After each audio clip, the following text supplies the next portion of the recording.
Car को side ना देने के इल्जाम में चंद शरपसंदों ने एक मुस्लिम नौजवान पर चाकू से दीवानावार हमला करते हुए इंतहाई बेदर्दी से कत्ल कर दिया। ये दिल दहला देने वाला वाक़या आंध्र प्रदेश के बापटला जिले के चिराला टाउन में पेश आया। तफसीलात के मुताबिक चिराला का रहने वाला नौजवान सैयद आरिफ 18 साल साइकिल पर पुलरा पालम जा रहा था। इसी दौरान सड़क पर उसका दोस्त मनोज भी बाइक पर जा रहा था।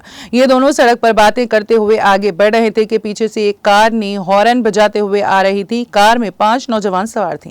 फौरी तौर पर कार को साइड ना देने पर कार में सवार नौजवान बरहम हो गए और उन्होंने कार को रोक दिया और कार से उतरकर सैयद आरिफ से झगड़ा करने लगे। झगड़ा इतना बढ़ गया कि इस नौजवानों ने कार में रखे हुए चाकुओं को निकालकर आरिफ पर बेदर्दी से हमला कर दिया, जिसके नतीजे में आरिफ शदीद जख्मी हो गया और इसका काफी खून बह गया। फौरी तौर पर मुकामी लोगों ने पुलिस को इत्तला दी और पुलिस ने आरिफ को हॉस्पिटल मुंतकिल कर दिया। ताहम दरमियान में ही आरिफ जख्मों से जांबर ना हो सका। हॉस्पिटल पहुंचने के बाद डॉक्टर ने उसे मुर्दा करार दिया।